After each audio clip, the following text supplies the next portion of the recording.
Hello चिकित्सक, welcome to चिकित्सक revolution. आज से हम लोग नई जर्नी की शुरुआत कर रहे हैं। वो जर्नी हमारा है 11th क्लास की बायोलॉजी। 11th क्लास का बायोलॉजी में आप लोग पढ़ेंगे, पहला चैप्टर द लिविंग वर्ल्ड पढ़ेंगे। उसमें साइंटिस्ट का नाम है, कौन साइंटिस्ट आए हैं, जैसे कि अर्नेस्ट मेयर आए हैं। चलिए पेन और कॉपी निकालिए और नोट्स बनाना शुरू करते हैं। देखिए, चाहे वो आप तैयारी सीबीएसई की करते हो, चाहे आईसीएसई के बोर्ड के करते हो, चाहे बीएससी बोर्ड की करते हो, इट्स वेरी कॉमन। एक चैप्टर आपको आनी चाहिए। पहला चैप्टर है, अच्छे से फील लेंगे आखिर लिविंग किसको कर रहे हैं, व्हाट इज लिविंग। लिविंग होने का क्राइटेरिया क्या है? क्या कोई इंसान ग्रोथ कर रहा है तो वो लिविंग है? क्या वो इंसान कोई रिप्रोडक्शन कर रहा है तो क्या लिविंग है? क्या वो इंसान में कॉन्शसनेस है तो क्या लिविंग है? क्या वो मेटाबॉलिज्म है उसमें हो रहा है तो क्या लिविंग है? ऑल आर क्लियर कॉन्सेप्ट पढ़ेंगे किसमें, द लिविंग वर्ल्ड के बारे में। तो द लिविंग वर्ल्ड शुरू करने से पहले आप एक साइंटिस्ट का नाम आता है जिनका नाम है अर्नेस्ट मेयर साहब है। क्या नाम है? अर्नेस्ट मेयर है। तो देखिए, अर्नेस्ट मेयर साहब का जो जन्म जो हुआ, अर्नेस्ट मेयर, कौन साहब? Ernest mayor. अर्नेस्ट मेयर का जो जन्म हुआ था वो हुआ है 5 जुलाई। कितना हुआ है? 5 जुलाई 1904 को। 5 जुलाई 1904 केम्पटेन शहर, कौन सा शहर? केम्पटेन शहर, केम्पटेन जर्मनी में हुआ था। कहाँ हुआ था? केम्पटेन जर्मनी में। और इनकी जो मृत्यु जो हुई है, इनकी जो डेड करने की जो है, डाइड इन्होंने किए हुआ 2004 में इन्होंने ये हुआ। देखिए, 5 जुलाई 1904 केम्पटेन जर्मनी में, जबकि डाइड 2004 में। इनको हम लोग जो बोलते हैं ट्रिपल, इनको डार्विन ऑफ 20th सेंचुरी कहा जाता है। क्या कहा जाता है? Darwin of the 20th century, 20वीं शताब्दी का इनको संजनक कहा जाता है। Century, Darwin of 20th century कहा जाता है। साथ में इनको ट्रिपल क्रोन ऑफ बायोलॉजी कहा जाता है। क्या कहता है? ट्रिपल क्रोन ऑफ बायोलॉजी कहा जाता है। इनको अर्नेस्ट मेयर साहब को। It is most important, very very conceptualise, आपको आनी चाहिए इनके बारे में जानकारी। तो Darwin of the 20th century कहा जाता है, ट्रिपल क्रोन ऑफ बायोलॉजी। इनको जो है पहला जो पुरस्कार इनको मिला गया है, पहला पुरस्कार इनको मिला गया है द बल्जन प्राइज मिला गया। कौन prize? The Balzan prize. The Balzan prize इनको मिला गया 1972 में, लगभग बात करेंगे हम लोग कितना, 1970 डबल ट्रिपल 1983 में मिला गया। कितना मिला? 1983 में मिला गया। उसके बाद इनको अलग प्राइज मिला है जो इंटरनेशनल, द इंटरनेशनल प्राइज। कौन prize? The international prize, the international prize. ये आपको दिया गया है इनको 1994 में, 1994 में दिया गया। तीसरा जो प्राइज दिया गया है इनको क्राफ्टवर्ड प्राइज। कौन? क्राफ्टवर्ड प्राइज, प्राइज का नाम है ना, क्राफ्टवर्ड प्राइज, जो कि ये प्राइज हमको उनको दिया गया 1999 में दिया गया। तो एक कुछ कॉमन जानकारी जो आपको आनी चाहिए किनके बारे में, अर्नेस्ट मेयर की साहब। जन्म का हुआ 5 जुलाई 1904 केम्पटन जर्मनी में हुआ। डाइड 2004 में इन्होंने, इनकी मृत्यु हो गई, डेड होकर गई है ना, डेड। जो लोग डेड के इस तरह लिखते हैं, है ना, डेड, जो भी हो, डेड आप लिखते हैं डी ई, डेड, डेथ आप कहते हैं ना, D E L T H, death, ठीक है। डेथ 2004 में हो गया। डार्विन 20th सेंचुरी कहा जाता है, 20वीं सदी का डार्विन इन्हीं को कहा जाता है। ट्रिपल कोरोना बायोलॉजी के नाम से जाने जाते हैं। बाल्जन प्राइज इनको 1983 में दिया गया, इंटरनेशनल प्राइज 1994 में दिया गया और क्राफ्टवर्ड प्राइज 1999 में दिया गया है। तो it is most important of, ये कॉमन जानकारी मिला किसके बारे में, अर्नेस्ट मेयर के बारे में। तो आप आराम से पढ़ते जाएंगे, लगातार आप नोट्स बनाते रहेंगे इसमें। क्लियर है? नोट कर लिए होंगे तो मैं इसको इनको यहाँ पे मिटा देता हूँ, नोट कर लिए होंगे। देखिए, 2D एनसीईआरटी पढ़ेंगे, एनसीईआरटी 100% चलेगा, है ना। एनसीईआरटी 100% आपको पॉइंट आनी चाहिए, 100% एनसीईआरटी आपको यहाँ पे बताई जाएगी। जो भी बताया जाएगा 100% एनसीईआरटी। आप पैसेंस रखें, आप लगातार नोट्स बनाते रहें। इसमें देखिए, हम लोग जो द लिविंग होने की जो क्राइटेरिया है, द लिविंग वर्ल्ड, इसमें क्या क्या पढ़ेंगे? The living world, the living world में आप देखेंगे, पहला इसमें जो पढ़ेंगे हम लोग, व्हाट इज लिविंग, आखिर लिविंग किसको कर रहे हैं, है ना, व्हाट इज लिविंग, एक लिविंग होने की क्रिया क्या है। दूसरा हम लोग पढ़ेंगे इसमें diversity in the living world. क्या पढ़ेंगे? Diversity in the living world, diversity in the living world, diversity in the living world पढ़ेंगे। तीसरा जो पॉइंट है वो हम लोग का पॉइंट है taxonomic category, taxonomic categories, taxonomic categories के बारे में पढ़ेंगे, कैटेगरीज है ना, कैटेगरीज, टैक्सोनॉमिक कैटेगरीज के बारे में पढ़ेंगे है ना। नंबर 4 जो है वो पढ़ेंगे हम लोग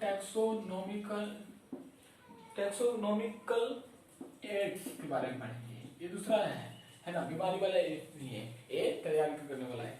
तो इसमें द लिविंग वर्ल्ड में पढ़ना पड़ेंगे, व्हाट इज लिविंग, लिविंग का किसको रहे हैं, diversity in the living world पढ़ेंगे, टैक्सोनॉमिक कैटेगरीज के बारे में पढ़ेंगे और टैक्सोनॉमिक एड्स के बारे में पढ़ेंगे।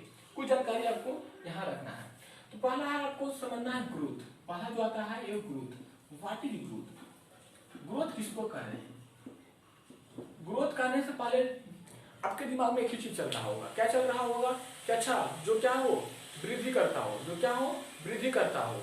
आपके दिमाग में ये भी नहीं चल रहा होगा कि चाहे वो इंटरनल ग्रोथ हो चाहे एक्सटर्नल ग्रोथ हो। आपके दिमाग में ये चल रहा है ना कि इंटरनल ग्रोथ कर रहा है तो एक्सटर्नल ग्रोथ कर रहा है, लेकिन इतना जान चुके हैं कि लिविंग होने के लिए पहला क्राइटेरिया क्या है, ग्रोथ का होना इंपॉर्टेंट है। पहला क्या है, ग्रोथ का। तो ग्रोथ में हम लोग देखेंगे ग्रोथ क्या है, इरिवर्सिबल,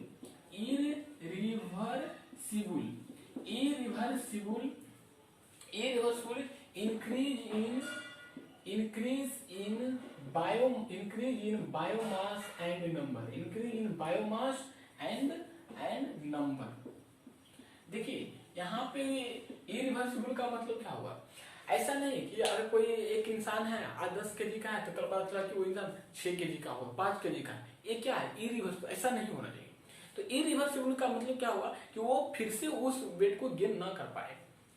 ध्यान से सुनेंगे, इरिवर्सिबल का मतलब क्या हुआ, वो इंसान या कोई सब्सटेंस जो वो फिर उस वेट को गेन ना कर पाए। तो इरिवर्सिबल ग्रोथ होना चाहिए। साथ में क्या होगा, मास बढ़ेगा, बायोमास, उसकी जो वेटेज है, जो पार्टिकल्स है, जो एटम से बना हुआ पार्टिकल है, जो भी हो, चाहे आप लिविंग की बात करते हो चाहे नॉन लिविंग की बात करते हो, तो वो उसकी बायोमास में क्या है, बढ़ोतरी हो, इंक्रीज हो। साथ में क्या है, उसकी नंबर ही बढ़ना है, increase in biomass and number. एक पार्टिकल है तो 2 पार्टिकल, 2 है तो 4 पार्टिकल, 5 है तो 6 पार्टिकल, ये सब क्या है, increase in biomass and number है। तो पहला क्राइटेरिया क्या हुआ, ग्रोथ होना किसी भी चीज के लिए लिविंग का पहला क्राइटेरिया है। क्लियर है। तो अब देखते हैं इसमें, अब ग्रोथ यहाँ अब 2 तरह का ग्रोथ आएगा, एक आएगा unicellular and second one is the multi cellular, unicellular and multi cellular. Growth में देखेंगे हम लोग,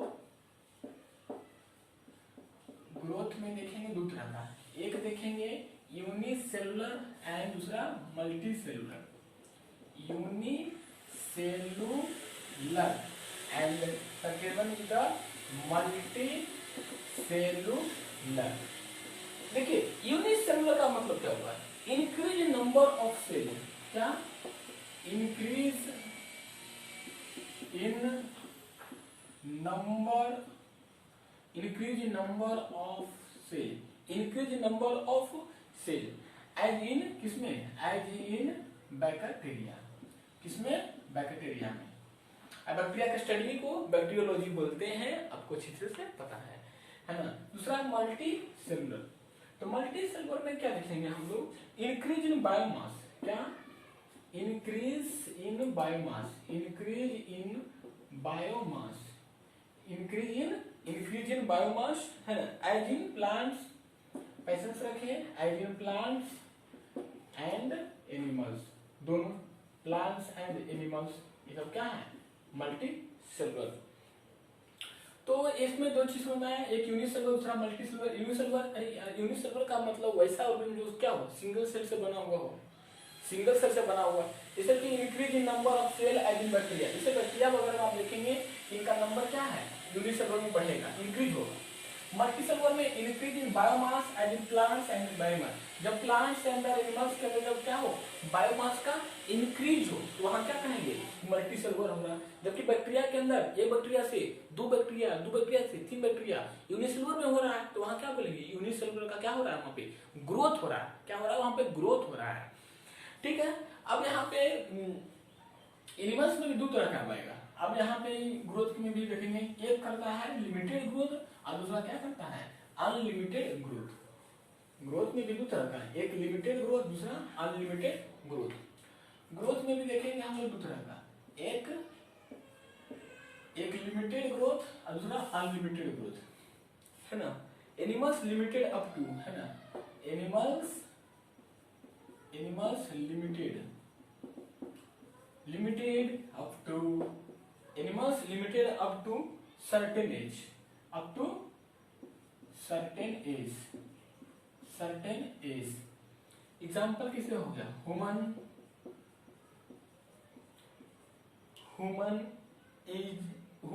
इन 18 ईयर्स मतलब हम मानते हैं, ठीक है। 18 years internal growth of human क्या है, internal growth of human, internal growth of humans के अंदर कैसा ग्रोथ होता है, इंटरनल ग्रोथ होता है। जबकि आप देखेंगे प्लांट्स के अंदर कंटिन्यूअस ग्रोथ कैसा होता है, प्लांट्स के अंदर कंटिन्यूअस ग्रोथ, प्लांट्स के अंदर कंटिन्यूअस ग्रोथ,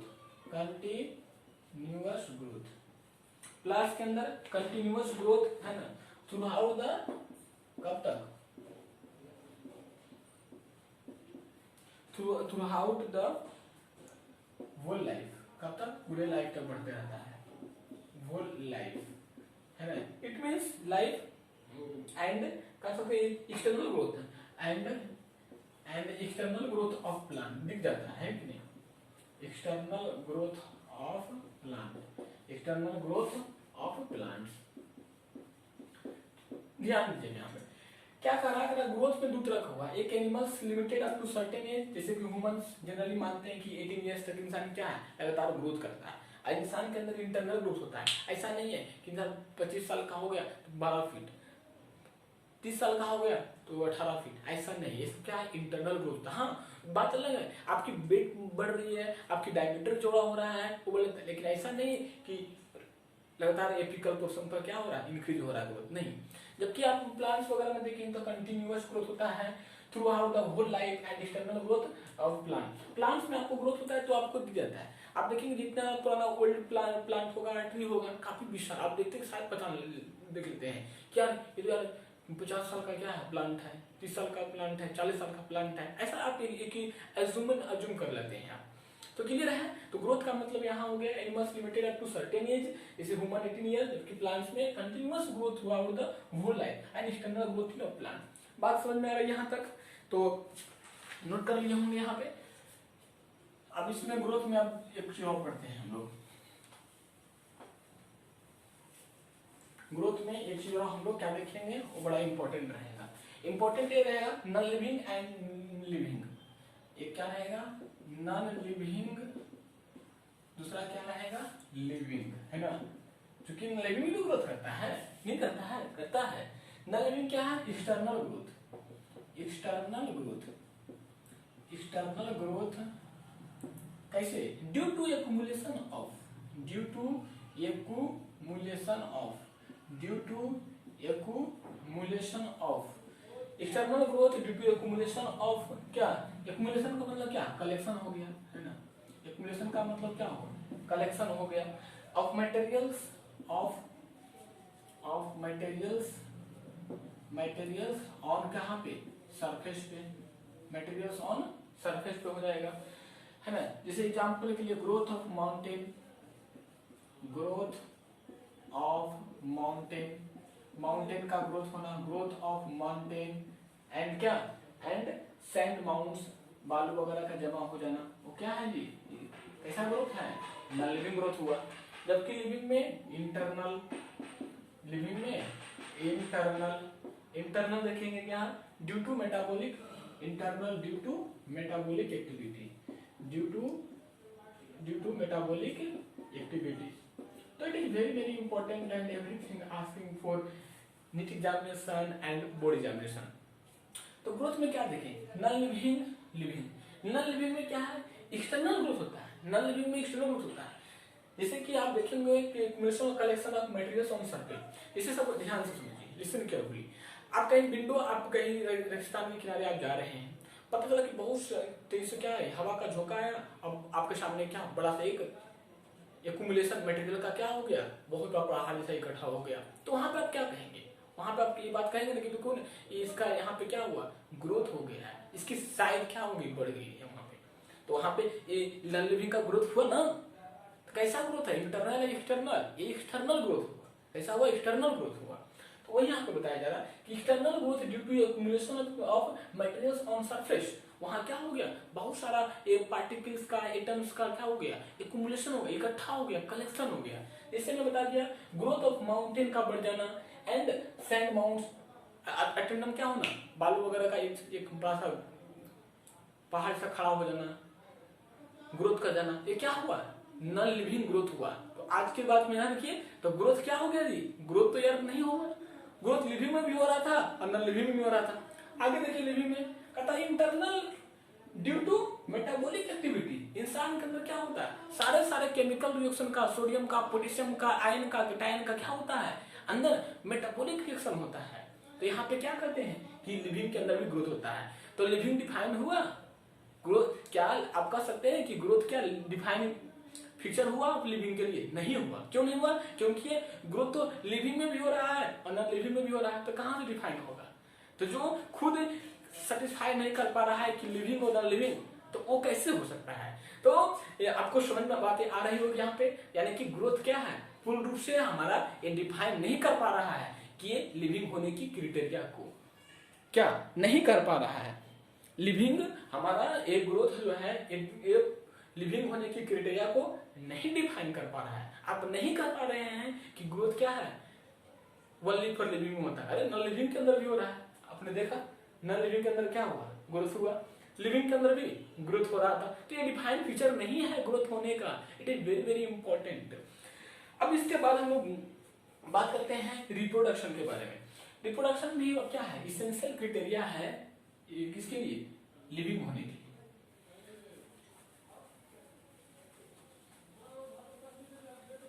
ग्रोथ के बाद रिप्रोडक्शन है ना, ग्रोथ के बाद क्या आएगा, रिप्रोडक्शन आएगा। तो देखिए रिप्रोडक्शन में क्या देखेंगे, आराम से पढ़ते जाएंगे हम लोग। सेकेंड क्या है, रिप्रोडक्शन। सेकेंड क्या है, रिप्रोडक्शन। अब देखते हैं रिप्रोडक्शन में क्या आता है, रिप्रोडक्शन। रिप्रोडक्शन में देखेंगे क्या है, it is a biological process. ये क्या है, it is a biological process, it is a biological process जो कि लिविंग में देखने को मिलता है ना। It is a biological process through which living, है ना, लगातार आपको सुनाते रहेंगे, थ्रू विच लिविंग है ना, organisms produce, living organisms produce offsprings of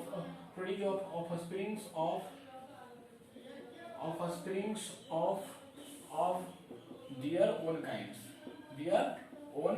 अपने जैसा संतान को क्या करते हैं, जन्म करते हैं, own kind। आप इस पर टाइप्स ऑफ रिप्रोडक्शन आप जान चुके हैं, बचपन से पढ़ते आ रहे हैं। टाइप्स ऑफ रिप्रोडक्शन, कितनी तरह का रिप्रोडक्शन होता है। टाइप्स ऑफ रिप्रोडक्शन जान चुके हैं, दो तरह का, एक दिखेगा आपको ए सेक्सुअल रिप्रोडक्शन, दूसरा दिखेगा सेक्सुअल रिप्रोडक्शन। ए सेक्सुअल रिप्रोडक्शन, कैसा रिप्रोडक्शन, ए सेक्सुअल रिप्रोडक्शन। अब दूसरा क्या दिखेगा, सेक्सुअल रिप्रोडक्शन। सेक्सुअल रिप्रोडक्शन आसान है, आप ये भी जान चुके हैं कि सेक्सुअल का मतलब क्या होगा, रैपिड मेथड। कैसा होता है, ये सेक्सुअल रिप्रोडक्शन क्या होता है, फास्ट मेथड होता है, रैपिड मेथड होता है।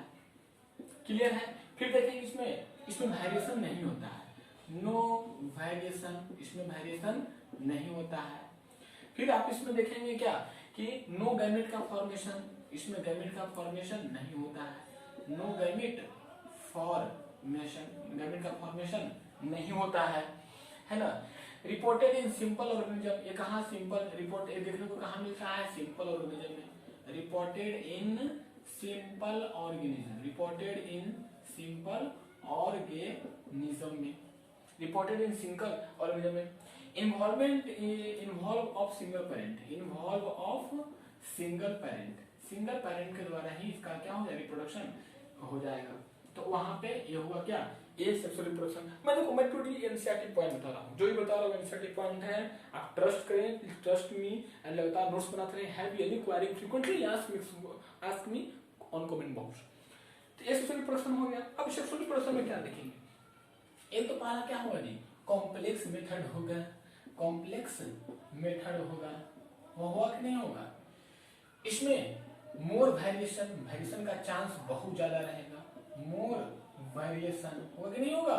फिर इसमें देखेंगे क्या, गैमेट का फॉर्मेशन होगा। गैमेट का फॉर्मेशन में आप जान चुके हैं कि मेल होगा तो क्या बनेगा, स्पर्मेटोजेनेसिस होगा, फीमेल होगी तो oogenesis होगा, गैमेट का फॉर्मेशन होगा, पढ़ेंगे हम लोग। फिर देखेंगे कि इसमें देखेंगे आप क्या कि कॉम्प्लेक्स और simple as well as complex organism दोनों में होता है, simple as well as complex, simple as well as complex दोनों देखने को मिलेगा। फिर आप इसमें देखेंगे क्या, आप देखेंगे इन्वॉल्व इन टू पेरेंट्स का होना, अपोजिट सेक्स, इन्वॉल्वमेंट ऑफ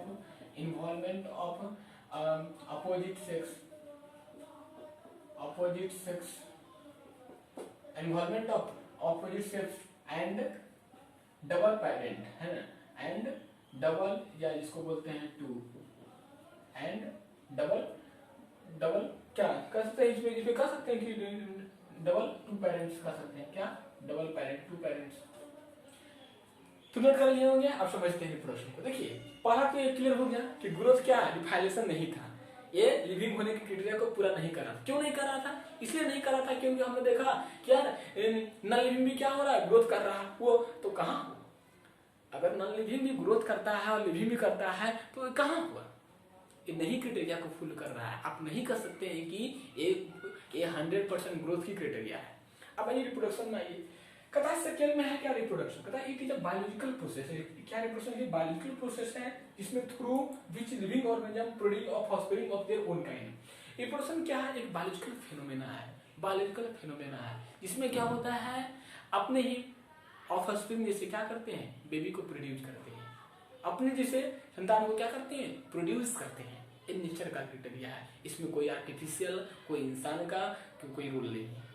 आपने देखा होगा एक इंसान के बच्चे को डिवेलप करता है, एक हॉर्स के बच्चे को, एक लायंस के बच्चे को। आप कभी नहीं देखा होगा कि गॉड ने कुत्ते को बच्चे को जन्म दिया। ऐसा क्यों, ऐसा इसलिए नहीं होता क्योंकि उसके क्रोमोसोम नंबर अलग है, उसके नेचर ने वैसा कुछ सिस्टम अलग बनाया है। तो अगर पढ़ेंगे रिप्रोडक्शन पढ़ेंगे तो उसमें मत घुसते हैं। इतना ध्यान रखिए कि it is a biological process through which living organism produce offspring of their own kinds. Offspring का मतलब संतान, ऑफस्प्रिंग का मतलब संतान। इसे कि आप लोग क्या हैं, अपने पापा के ऑफस्प्रिंग्स हैं, संतान हैं। टाइप्स ऑफ रिप्रोडक्शन में दो तरह का हुआ है, ए सेक्सुअल रिप्रोडक्शन, दूसरा सेक्सुअल रिप्रोडक्शन। ए सेक्सुअल रिप्रोडक्शन में क्या होता है, रैपिड मेथड होता है, फास्ट होता है, इसमें वेरिएशन होने की गुंजाइश नहीं होती है, नो वेरिएशन। कहाँ देखते हैं नो वेरिएशन, नो गैमेट का फॉर्मेशन, गैमेट वगैरह नहीं बनता है, no gamete formation, rapid method, no variation, no gamete formation. Reported in simple organism, simple organism देखने को ज्यादा मिलता है। इन्वॉल्व इन सिंगल पेरेंट, एक रहेगा काम हो जाएगा, एक रहेगा काम हो जाएगा, वो प्रेजेंट संख्या को क्या करेगा, ग्रोथ कर लेगा, वृद्धि कर लेगा। क्लियर है।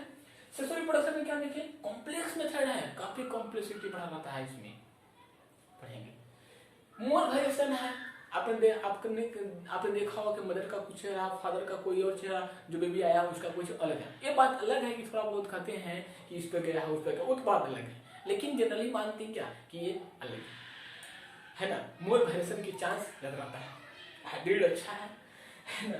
गैमेट का फॉर्मेशन, यहाँ गैमेट का फॉर्मेशन होगा, मेल रहेगा तो स्पर्मेटोजेनेसिस का फॉर्मेशन करेगा, और फीमेल रहेगी तो oogenesis बनेगा। मेल रहेगा तो स्पर्म बनेगा, और फीमेल रहेगी तो ओवम बनेगा। फिर देखेंगे सिंपल एंड कॉम्प्लेक्स, सिंपल हो सकता है, साथ में कॉम्प्लेक्सिटी भरी रहेगी इसमें। The involvement of opposite sex, इसमें क्या होगा, हमेशा अपोजिट सेक्स रहेगा, मेल के लिए मेल अलग है और फीमेल अलग रहेगी। टू पेरेंट, इसमें हमेशा टू पेरेंट्स की जरूरत पड़ेगी, अपोजिट सेक्स की, दोनों का रहना जरूरी है, मेल और फीमेल का होना जरूरी है। किसके लिए, इसके लिए सेक्सुअल रिप्रोडक्शन करने के लिए। तो यहाँ पे आप नोट कर लिए होंगे, है ना, नोट कर लिए होंगे। आपको बातें समझ में आ रही होगी, फील आ रहा होगा कि यार 11th क्लास में क्या है ना। 11th क्लास जिसे फील है यार, है ना। 11th क्लास फील है ये लोग, यही तो है 11th क्लास का मजा, है ना। जो अच्छे से समझ गया बस मजा है। यही मानिए कि मैं आपके घर आके पढ़ा रहा हूँ आपको, है ना। यही मानिए कि मैं आपको घर आके पढ़ा रहा हूँ आपको, आप ऐसा कीजिए। देखिए अब ये सेक्सुअल मेथड क्या क्या हो सकता है, ये सेक्सुअल के लिए क्या क्या हो सकता है।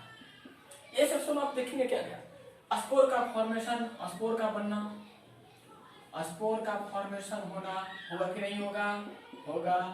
स्पोर का फॉर्मेशन होना, साथ में आप देखेंगे बर्डिंग होना, बर्डिंग हो, स्पोर फॉर्मेशन हो, बर्डिंग हो, रीजेनरेशन हो, बहुत कुछ आप जान चुके हैं हमसे। रीजेनरेशन हो, साथ में क्या हो, फ्रेगमेंटेशन हो, साथ में कर सकते हैं क्या, फ्रेगमेंटेशन हो। ये सब क्या है ये सेक्सुअल रिप्रोडक्शन का टाइप है। स्पोर का फॉर्मेशन, बर्डिंग का, रीजेनरेशन का और फ्रेगमेंटेशन का। स्पोर का फॉर्मेशन राइजोपस में, है ना। स्पोर का फॉर्मेशन कहाँ देखते हैं, राइजो फॉर्मेशन कहाँ दिखेगा, राइजोपस के अंदर दिखेगा। कहाँ, राइजोपस के अंदर दिखेगा, है कि नहीं। उसके बाद बर्डिंग देखेंगे हम लोग, बर्डिंग देखेंगे किसमें, अमीबा वगैरह में क्या होता है जी, अमीबा वगैरह में, अब ईस्ट वगैरह में, ईस्ट यूनिसेलुलर है, ईस्ट वगैरह में ईस्ट देखेंगे, अमीबा देखेंगे, है ना। ईस्ट देखेंगे, अमीबा, ईस्ट देखेंगे, अमीबा देखेंगे, हाइड्रा देखेंगे, ईस्ट देखेंगे, अमीबा देखेंगे, हाइड्रा देखेंगे।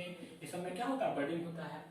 फिर रीजनरेशन देखेंगे किसमें, रीजनरेशन देखने को मिलेगा आपको हाइड्रा में। अब हाइड्रा किस फाइलम का एग्जाम्पल है, कमेंट बॉक्स में लिख के बताएंगे। सॉरी, रीजनरेशन देखने को मिलेगा किसमें, प्लानेरिया में, राइट। प्लानेरिया, प्लानेरिया किस फाइलम का एग्जाम्पल है, लिख के बताएंगे कमेंट बॉक्स में।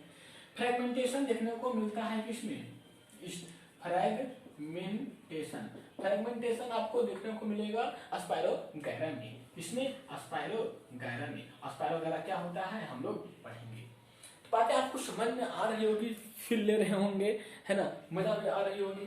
तो ये सब कुछ कहा गया रिप्रोडक्शन के लिए रहा। तो यहाँ ध्यान में किसको बिठा देता हूँ, है कि नहीं।